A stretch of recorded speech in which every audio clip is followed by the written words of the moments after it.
Kayaknya aku sekarang baru belajar untuk uang itu aku nggak boleh boros-boros deh. Kan aku deh. Orang yang populer, terkenal, tapi semua kenangan itu akan tergantikan dengan informasi-informasi yang baru. Kalau ada orang pernah kaya, datang orang yang lebih kaya, maka kekayaannya hilang dari berita. Kalau ada orang yang berkuasa, datang penguasa selanjutnya, kekuasaannya hanya menjadi cerita lama. Bagaimana supaya kita meninggalkan sesuatu yang bermakna?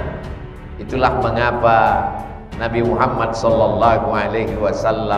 ketika sampai di Quba, setelah 8 hari perjalanan dari kota Makkah Al-Mukarramah, naik unta pagi, petang, siang dan malam, dikejar kafir musyrik Makkah. Akhirnya sampai mereka di Quba. Yang pertama dilakukan adalah membangun masjid. Sampai hari ini setiap jamaah haji dan umrah datang ke Quba, sholat sunat, pahalanya mengalir kepada orang yang mewakafkan tanah, yang membangun masjid, walaupun usianya sudah 1443 tahun yang lalu.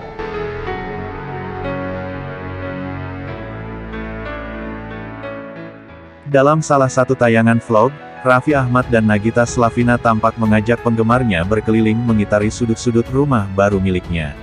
Tak kalah mewah dengan rumah di Andara, rumah mewah baru Raffi Ahmad ini dibangun di atas tanah seluas 726 meter, dengan luas bangunan 545 meter. Bagaimana kedudukan harta dalam Islam? Dalam Islam, kedudukan harta merupakan hal penting yang dibuktikan bahwa terdapat 5 maqasid syariah yang salah satu di antaranya adalah al-mal atau harta. Namun, bagaimana pandangan Islam tentang harta itu? Berikut penjelasan Islam tentang harta.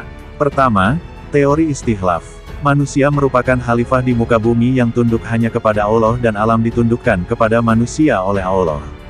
Dampak dari teori ini adalah bahwa benda hakikat milik Allah dan bukan milik manusia. Dalam hal kepemilikan atas harta, kepemilikan manusia bersifat istighlaf, artinya posisinya sebagai wakil dari pemilik yang sesungguhnya, yaitu Allah. Karenanya harta wajib diperoleh, dikembangkan, dan digunakan sesuai dengan kehendak Allah. Quran Surat An-Nisa ayat 29, At-Taubah ayat 104. Kedua, teori Garizah Hub al-Mal. Manusia dianugerahi kehendak iradah dan banyak nafsu, syahwah muta'adidah terkait harta, baik suka terhadap harta, zatnya memiliknya, maupun suka menggunakan dan atau mengambil manfaatnya. Quran Surat Ali, Imran ayat 14 dan Al-Fajr ayat 19 dan 10. Jika tidak memiliki sikap berterima kasih kepada Allah atau rasa syukur, sabar, zuhud, dan qanaah, manusia merupakan makhluk yang tidak pernah puas terhadap apa yang ia miliki. Dalam hadits riwayat Imam Al-Bukhari dijelaskan bahwa jika Bani Adam, manusia, telah memiliki 2 lembah harta, maka pasti dia akan mencari lembah harta yang ketiga. Manusia tersebut tidak akan pernah merasa puas. Harta merupakan media untuk melanjutkan keberlangsungan kehidupan. Keberadaan harta merupakan hal penting untuk menjaga kelanggengan kehidupan, baka, al-naf, dan melanjutkan keturunan, baka, al-nas. Bahkan kadang-kadang harta dianggap lebih utama dalam membangun peradaban sebuah bangsa. Harta merupakan sumber keutamaan, fadail kemuliaan, al-kiram kebaikan, ihsan, dan kebahagiaan, saadah.